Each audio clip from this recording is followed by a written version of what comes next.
নমস্কার বন্ধুরা, চলে এসেছি আবার একটি নতুন গল্প নিয়ে আপনাদের সামনে। আজ বাংলা সাহিত্যের একজন বিখ্যাত নক্ষত্র সত্যজিৎ রায়ের ৭৩তম মৃত্যুবার্ষিকী। আজকের দিনে তিনি আমাদের ছেড়ে চিরদিনের জন্য বিদায় নিয়েছিলেন। তাই এই মাসে আমরা সত্যজিৎ রায়ের মৃত্যুবার্ষিকী উপলক্ষে তার লেখা কিছু সুন্দর সুন্দর গল্প আপনাদের সামনে উপস্থাপিত করছি।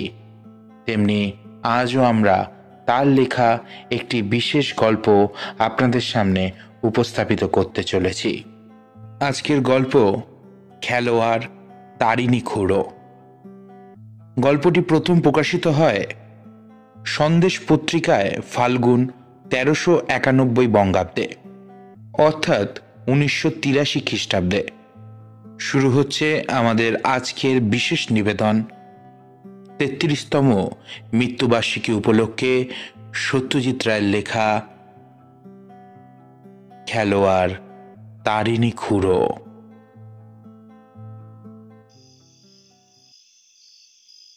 ডিসেম্বরের ২৯-এ শীতটা পড়েছে বেশ জাঁকিয়ে। সন্ধেবেলা তারিণী খুড়ো এলেন গলায় আর মাথায় মাফলার জড়িয়ে।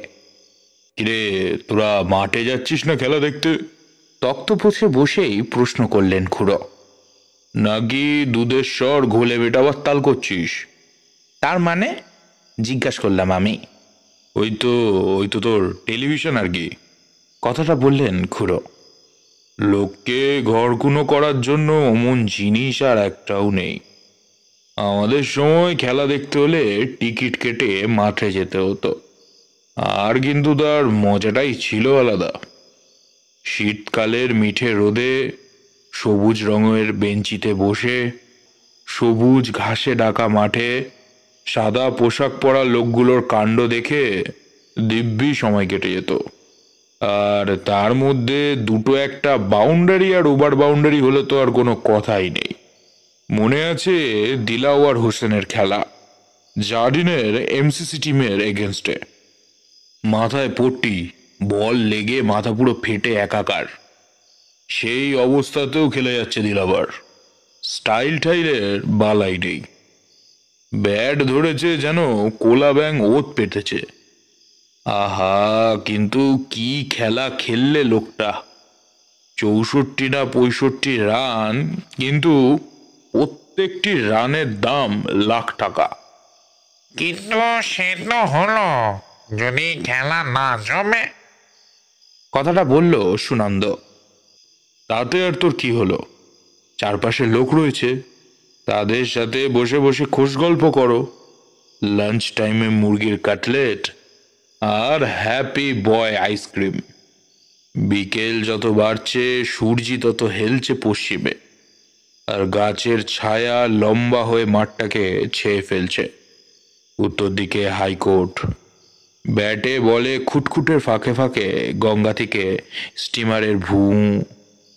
আর কত বলবো বল? সাহেবেরা বলে গেছে ইডেনের মতন ক্রিকেট মাঠ দুনিয়ায় দুটো নেই। আপনার যে ক্রিকেটে এত শখ সেটা তো এতদিন বলেননি। কথাটা বলল ন্যাপলা। বলিস কি রে, আমার হিরো ছিল রঞ্জি, জান সাহেব অফ মহারাগর রাজা জগজিৎ সিংজি। মহানগরের রাজা, ক্রিকেটেরও রাজা। সাহেবদের চোখ টেরিয়ে যেত কালা আদমির খেলা দেখে। যে সমস্ত ভারতীয়রা বিদেশে গিয়ে দেশের মুখ উজ্জ্বল করেছে তাদের মধ্যে রঞ্জি বোধহয় প্রথম।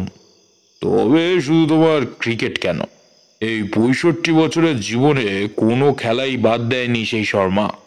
ডাঙ্গুলি হাডুডু থেকে শুরু করে ব্রিজ, পোকার, দাবা, বিলিয়ার্ড পর্যন্ত। স্কুল কলেজে হকি, ক্রিকেট, ফুটবল রেগুলারই খেলতাম। 30 বছর বয়সে একবার এক সাহেব টিমের এগেনস্টে ক্রিকেট খেলতে হয়েছিল। এমসিসি? ন্যাপলা জিজ্ঞাসা করল। ঠিকই বলেছিস, কথাটা বললেন তারিণী খুড়ো। তবে তোর এমসিসির বিরুদ্ধে নয়, এমসিসির পক্ষে। মেদিনীপুর নয়, মার্তণ্ডপুর ক্রিকেট ক্লাব। আর বিপক্ষ দলের সাহেবরা প্লান্টার ক্লাব। কত রান করেছিলেন আপনি? সে বলতে গেলে তো তোমাকে পুরো গল্পটাই বলতে হয়। তাই তাই বলুন না।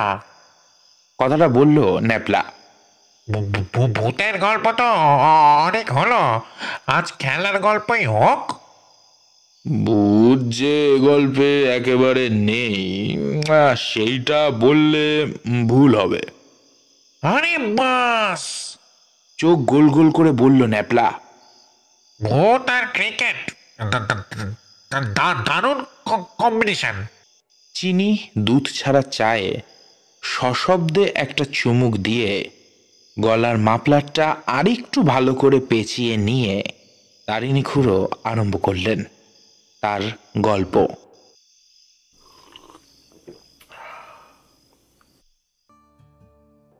উত্তরপ্রদেশের উত্তরে হিমালয়ের গায়ে ৩,৫০০ ফুট এলিভেশনে হলো মার্তণ্ডপুর শহর, নেটিভ স্টেট।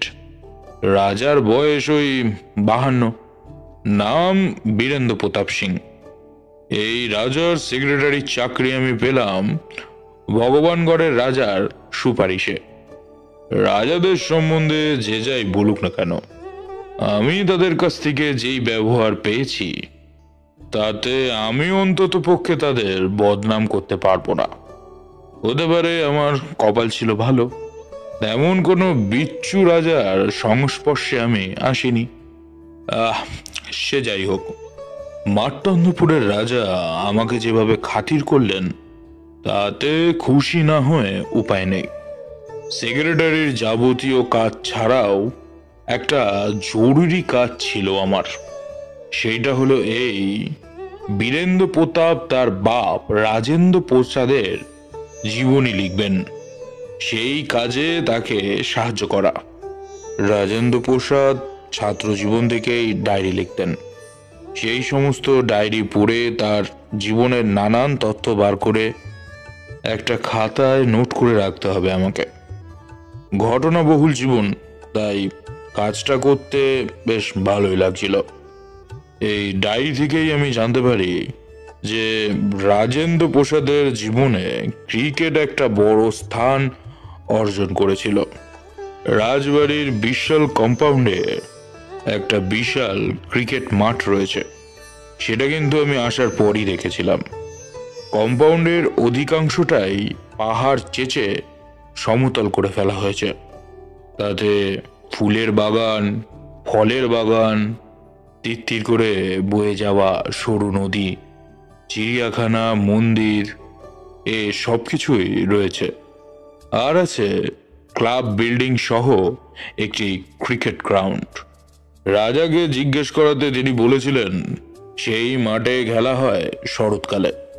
বড় খেলা একটাই হয়, সেইটা হলো Martandapur cricket club versus planters club. সেই খেলা দেখতে নাকি সমতল ভূমি থেকেও লোক উঠে আসে। আমি যখন গেছি ওই 1949-এ, তখনও অনেক সাহেব প্লান্টার থাকে ওই অঞ্চলে। তারা সব বিভিন্ন স্থানীয় চা বাগানের মালিক।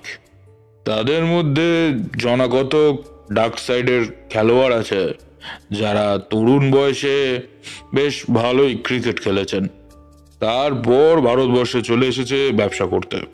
রাজার টিম নাকি রাজেন্দ্র প্রসাদের আমলে বেশ ভালোই ছিল, কিন্তু এখন আর তেমন নেই। তাই আর গত 10 বছরে মার্তণ্ডপুর একবারও জিততে পারেনি। 4 দিন ধরে খেলা চলে। মার্তণ্ডপুরের প্রতি রান হয় না বলে প্রতিবারই নাকি ইনিংস ডিভিড হয়। তাই নাকি সাহেবদের এক ইনিংসের বেশি ব্যাটই করতে হয় না। আমি আসার হপ্তা তিনেকের মধ্যেই রাজা একদিন আমাকে এই বাৎসরিক খেলার কথা বললেন। তোমার তো বেশ জোয়ান চিমচাম সুপুরুষ চেহারা, খেলাধুলোর শখ আছে নাকি? আমি বললাম, আউটডোর গেমস এককালে খেলেছি, আজকাল তাস দাবা বিলিয়ার্ড এইসবই খেলে। তারপরেই রাজা এমসিসি আর স্প্লান্টার ক্লাবের কথাটা বললেন। এখানে ভালো ক্রিকেটারের খুব অভাব, কথাটা কিন্তু বললেন রাজা। এককালে এমন ছিল না। আমি নিজে অবশ্য কখনো ক্রিকেট খেলিনি, বাবাই খেলতেন। তখন আমাদের দলকে সাহেবরা রীতিমতন ভয় পেত। এখন ব্যাপারটা একেবারে উল্টে গেছে। অথচ এমনই ট্র্যাডিশনের জোর যে বাৎসরিক ম্যাচটা না খেললেই নয়। আর তো 1 মাস আছে, এবার তুমিও লেগে পড়ো। আমি বাধ্য হয়ে বললাম যে আমার একেবারে প্র্যাকটিস নেই মহারাজ। কিন্তু রাজা কথাটা একেবারে কানে নিলেন না। বললেন, এই 1 মাসে প্র্যাকটিসের ঢের সুযোগ পাবে। তোমাকে গার্নার মুর কোম্পানির ভালো একটা বিদেশি ব্যাট দিচ্ছি। বাবা এনেছিলেন বিলেত থেকে, তার এক বন্ধুর কাছ থেকে পাওয়া। কাজের ফাঁকে ফাঁকে একটু হাত চালিয়ে নাও। তোমার কি বোলিং আছে নাকি? বাধ্য হয়ে বললাম যে ওই দিকে আমার কোনোদিনই ঝোঁক ছিল না। 5 ডাউন্স 3 ডাউন্স নামতুম আর ব্যাটিংই করতুম। তবে ইয়ং বয়সের সেই ফর্ম ফিরে পাওয়ার আশাটা একেবারে বৃথা। এটাও কিন্তু আপনাকে আমি জানিয়ে দিলুম। রাজা অবশ্যই এ কথাতেও কান দিলেন না। বললেন, আমার সাথে এসো, তোমাকে ব্যাটটা দিয়ে দিই। প্রাসাদের দক্ষিণ ভাগে একটা বিশেষ ঘরে গেলাম রাজার সাথেই। এই ঘরটাকে বলে যাকে ওই ট্রফি রুম। বীরেন্দ্র প্রতাপ ভালো শিকারী, তার মারা বাঘ ভাল্লুক বাইসন, হরিণের স্টাফ করা দেহ ও হরিণের মাথা সব কিছুই রয়েছে এই ঘরে। এছাড়া রয়েছে এক আলমারি বোঝাই কাপ আর মেডেল। তার মধ্যে বেশিরভাগটাই রাজেন্দ্র প্রসাদের পাওয়া, আর বাকি পেয়েছেন বর্তমান রাজা তার ওয়াস খেলার কৃতিত্বের জন্য। এরই পাশে একটা আলমারিতে রয়েছে কিছু টেনিস র্যাকেট, ওয়াস র্যাকেট, মাছ ধরা ছিপ আর বিভিন্ন খেলার সময় পড়ার জন্য রকমারি ক্যাপ। কিন্তু ক্রিকেট ব্যাট তো কোথাও দেখছি না। রাজাকে জিজ্ঞেস করাতে বললেন, ওইটা ছিল রাজার খুব স্বাদের সম্পত্তি, তাই সেটা যেমন তেমন ভাবে রাখা নেই। এই বলে একটা আলমারির তলার দিকে দেরাজ খুলে তার থেকে টেনে বার করলেন খবরের কাগজে মোড়া ব্যাটটা। সেটা দিয়ে অনেক খেলা হলেও এখনো সেটা ব্যবহারযোগ্য অবস্থাতেই রয়েছে। হাতে নিয়ে দেখো। নিলাম, আর নিতেই কেমন যেন ম্যাজিকের মতন বয়সটা 10 বছর কমে গেল। মনে পড়ল যত খেলা আমি খেলেছি তার মধ্যে নিঃসন্দেহে আমার সবচেয়ে প্রিয় ছিল ক্রিকেট। বারচারেক হাঁকড়াবার ভঙ্গিতে হাত চালিয়ে ফস করে বলে দিলুম, আমি রাজার দলে হয়ে সাহেবদের বিরুদ্ধে খেলতে রাজি আছি।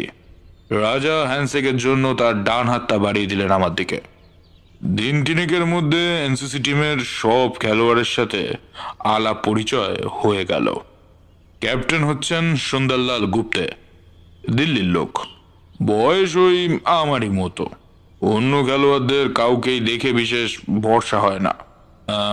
এইটুকু দেখে বলতে পারি আমার চেহারা ও স্বাস্থ্য এদের সকলের চাইতেই বেশ ভালো। 2 দিন মাঠে নেমে টুকটাক করলাম, দেখলাম দিব্যি হাত চলছে, দৃষ্টি পরিষ্কার, মাথা ঠান্ডা। সুন্দরলাল খুব খুশি হলেন।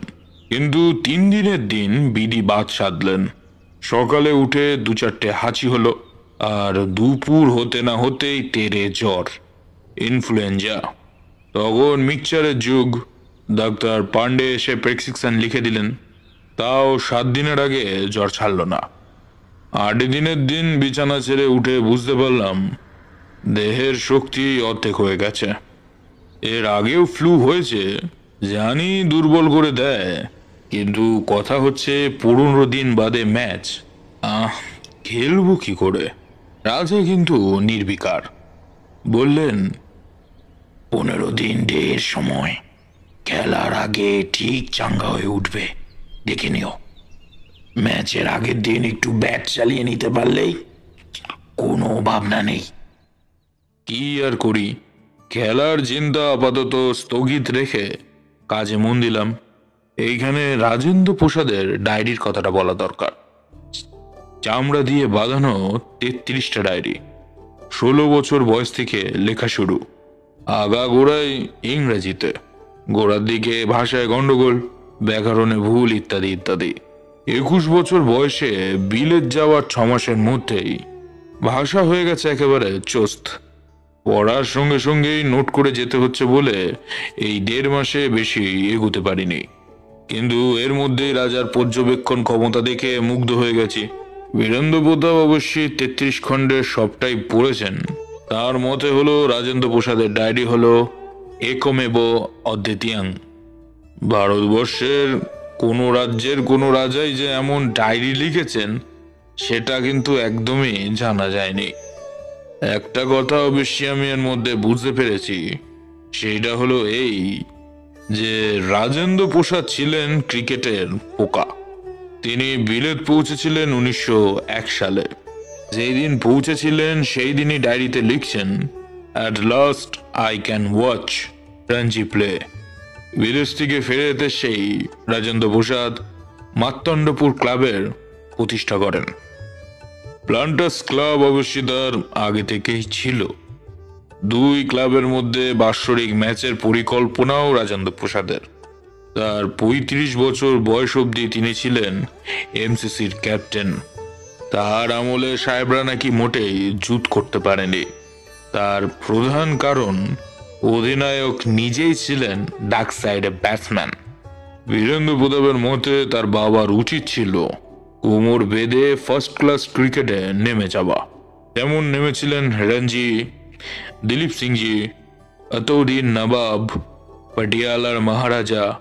কিন্তু ক্রিকেটের থেকেও বেশি টান ছিল তার সাহিত্যের প্রতি। আত্মজীবনী লিখতে শুরু করেছিলেন, কিন্তু 53 বছর বয়সে হঠাৎ হার্টফেল করে চলে গেলেন। বীরেন্দ্র প্রতাপের বয়স তখন মাত্র 22। যে কাজ বাপ করে যেতে পারেননি, সেই কাজ এখন তিনি করবেন বলে মনস্থির করেছেন। দেখতে দেখতে ম্যাচের দিন এলো। তার আগে 2 দিন মাত্র প্র্যাকটিস করেছি। দুর্বলতা যে পুরোপুরি গেছে তা বলতে পারবো না। তা সত্ত্বেও যে একটা উদ্দীপনা অনুভব করছিলাম এটা কিন্তু বলতেই হবে। মন বলছিল এ খেলা আমাকে খেলতে হবে। ইতিমধ্যে স্প্লান্টারের টিম সম্বন্ধে জেনেছি। 3 জন ভালো ব্যাটসম্যান আছে তাদের মধ্যে, বোল্টন, ম্যানার্স আর উইকক্স। এছাড়া ভালো বোলার আছে 2 জন, মার্টিন ও ফুলার টম। তার মধ্যে প্রথমটির বলে নাকি প্রচুর তেজ। খেলার দিন দেখি সকাল থেকে মাঠে দর্শক জমায়েত হচ্ছে। বুকের ভেতরটা ধুকপুক করছে ঠিকই, কিন্তু সেই সঙ্গে আবার খেলার আগ্রহটাও বাড়ছে। ক্যাপ্টেনকে বললাম ইনফ্লুয়েন্সার প্রভাব যেহেতু সদ্য কাটেনি, ফিল্ডিংয়ে যেন আমাকে এমন জায়গায় রাখা হয় যেখানে বেশি দৌড়াতে না হয়। গুপ্ত বললেন, কোনো চিন্তা নাই, তোমাকে স্লিপে দেব। 10টায় ম্যাচ শুরু। মাঠের চতুর্দিকে লোক গিজগিজ করছে। নীল আকাশে শরতের তুলো পেঁচা মেঘ। 2 ক্যাপ্টেন আম্পায়ারের সাথে মাঠে নামলেন। আমিও চোখ বুজে বারচারেক দুর্গা নাম জপে নিলুম।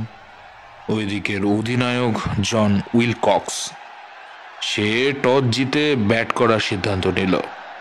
আমি টাটকা নতুন সাদা প্যান্ট, শার্ট, জুতো ওর নীল ক্যাপ পরে দলের সাথে মাঠে নেমে গিয়ে সেকেন্ড স্লিপে দাঁড়ালাম। যাওয়ার আগে অবশ্যই রাজার সাথে দেখা করে গেছিলাম। রাজা আমার হাত ধরে ঝাঁকুনি দিয়ে বললেন, কোনো ভাবনা নেই, তোমার পেটে জাদু আছে। কথাটার আসল মানে অবশ্য পরে বুঝেছিলাম। 35 বছর আগের ঘটনা, তাই অতটা ডিটেলসে মনে নেই। তবে এইটা মনে আছে, সাহেবরা 322 রান তুলে দ্বিতীয় দিন টিয়ের আগে সবাই আউট হয়ে গেলেন। আমিও একটা ক্যাচ লুপে কিছুটা মান রক্ষা করলাম, কিন্তু মন বলতে লাগলো এবারও সাহেবদের হারানো গেল না। 350 রান তোলার মতন ব্যাটসম্যান আমাদের দলে নেই। পরপর 10 বার হেরেছে মার্তণ্ডপুর ক্লাব, এবার নিয়ে হবে 11 বার। এমসিসি চায়ের পর ব্যাট করতে নামলো। ওপেনিং ব্যাটসম্যান ক্যাপ্টেন গুপ্তে এবং সুন্দরলাল বলে একজন মাদ্রাজি ছেলে। আমি ওই 5 উইকেট গেলে নামবো সেটা আগে থেকেই ঠিক করা আছে। গুপ্তে টুকটুক করে 23 রান তুলেই আউট হয়ে গেল। তার জায়গায় এলো সালামাত হোসেন। বললে বিশ্বাস করবে না, 5:45 মধ্যে 5টা উইকেট ধারাধার কচু কাটা। তখন রান উঠেছে মাত্র 92। 4টে উইকেট যখন পড়েছে তখনই আমি একদম প্যাট প্যাট পড়ে রেডি। 5 নম্বর যখন শূন্য করে মুখ কালি করে ফিরছে, আমি নেমে পড়লুম মাঠে। কেউ কিন্তু একটা তালিও দিল না। আমাকে তো কেউ চেনে না, সবার একটাই ভাবনা শুনেছে একজন বাঙালি বাবু, কাজেই আমার উপরে কেউ একটা বিশেষ ভরসা করছে না। তখনও ওভারের 3 বল বাকি। বোলিং করছে ওদের ফাস্ট বোলার ক্লিফ মার্টিন। আমি গিয়ে জায়গায় দাঁড়ালাম। তখনকার মনের অবস্থা বলে বোঝানোটা খুব মুশকিল। সকাল থেকে মনে হচ্ছিল অসুস্থ কারণে দরুন যে এনার্জিটা আমি হারিয়েছিলাম তা সবটাই এ কদিনে আবার ফেরত পেয়েছি, কিন্তু এখন মনে হচ্ছে সেটা আবার লোপ পেয়েছে। একটা ব্যাটটা হাতে ভারী লাগছে, পায়ের প্যাড যেন দুর্বিষহ বোঝা। সেটা পায়ে নিয়ে ছুটে রান করা যেন একটা অসম্ভব ব্যাপার। ওইদিকে মার্টিন হেঁটে গিয়ে তার জায়গায় দাঁড়িয়ে বলটা তার প্যান্টের পাশে ঘষে নিচ্ছে। মন বলছে প্রথম বলেই আমার স্ট্যাম্প হবে চিচিং ফাক। তাও কোনো রকম মনটাকে শক্ত করে মাথা ঘুরিয়ে ফিল্ডার দেখে নিয়ে ব্যাট পাতলাম ঘাসের ওপর। তারপর ভুরু কুচকে চাইলাম মার্টিনের দিকে। সব তৈরি বুঝে সে দিল স্টার্ট। 14 পা দৌড়ে সমস্ত শক্তি প্রয়োগ করে যে বলটা সে দাগলো আমার দিকে, সেটা শর্ট পিচ। কোত্থেকে মুহূর্তের মধ্যে যে মনের সাহসটা এলো আমি জানি না।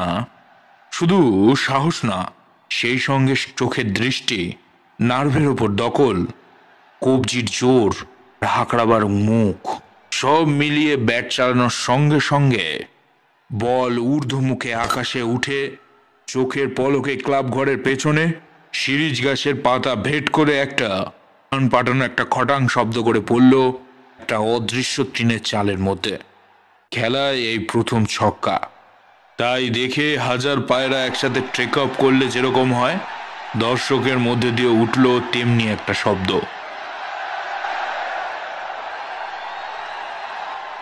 এমন চিৎকার ক্রিকেটের মাঠে বড় একটা শোনা যায় না।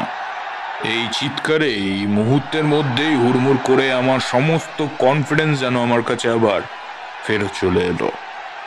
এইটা কি আমার নিজের খেলা, সেটা দেখে আমি নিজেই হকচকিয়ে যাচ্ছিলাম। এটা যেন আমি নয়, এটা আমার মধ্যে ঢুকে অন্য কোনো ক্রিকেটার যেন খেলাটা খেলে দিচ্ছে। সব কৃতিত্ব তারই, আমি নিমিত্ত মাত্র। আমার স্কোর হয়েছিল 243 নট আউট, তার মধ্যে 11টা ছক্কা আর 31টা বাউন্ডারি। অন্য ব্যাটসম্যানের উপরে ভরসা নেই বলে ওভারের শেষ বলে শর্ট রান নিয়ে ব্যাটিংয়ের পুরো দায়িত্বটা নিজের ঘাড়েই নিয়ে নিয়েছিলাম। Drive, hook, glance, cut, over the bowler, কোনো স্ট্রোকই আমার খেলা থেকে বাদ পড়েনি।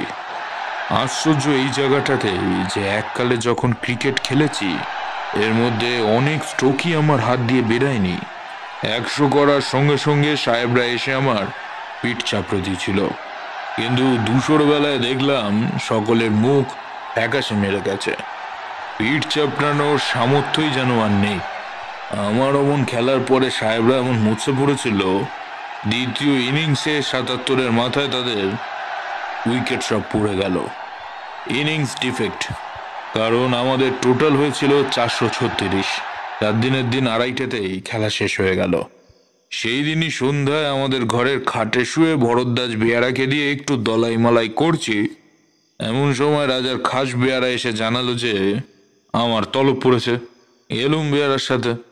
তার ঘরে ঢুকতেই রাজা আমার দিকে চেয়ে একগাল হেসে বললেন, ওয়েল ব্যানার্জি, কেমন লাগলো? আমি অকপটে বললাম, দেখো রাজা, আমি একেবারে বোকা বনে গেছি। সত্যি বলছি, আমি এমন খেলা কখনো খেলিনি, কারণ এমন খেলা আমার পক্ষে সম্ভবই নয়। এই রহস্য ভেদ করার শক্তি আমার মধ্যে নেই। রাজার মুখে এখনো একটা মোলায়েম হাসি। সামনের চেয়ারের দিকে নির্দেশ করে বললেন, বসো। আমি বসলাম।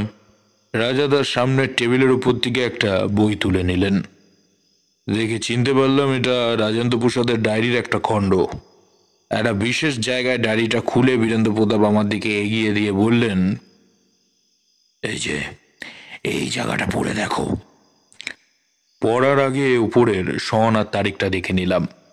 3রা নভেম্বর 1903, অর্থাৎ বিলেত যাওয়ার 2.5 বছর পর। এবার লেখাটায় চোখ গেল। যা পড়লাম তার বাংলা করলে এরকম দাঁড়ায়, আজ রঞ্জিত আর বন্দুকের নিদর্শন স্বরূপ তার নিজের একটা ব্যাট আমাকে দিল। এই ব্যাট নিয়ে সে সাসেক্সের হয়ে মিডলসেক্সের বিরুদ্ধে 202 রান করেছিল। আমার মতন ভাগ্যবান পৃথিবীতে আর কেউ আছে কি? এতদিন রঞ্জিত শুধু নামই শুনেছিলাম। আজ তার মৃত্যুর 16 বছর পরে নিজের খেলার থেকে আজ করলুম তিনি কেমন খেলতেন।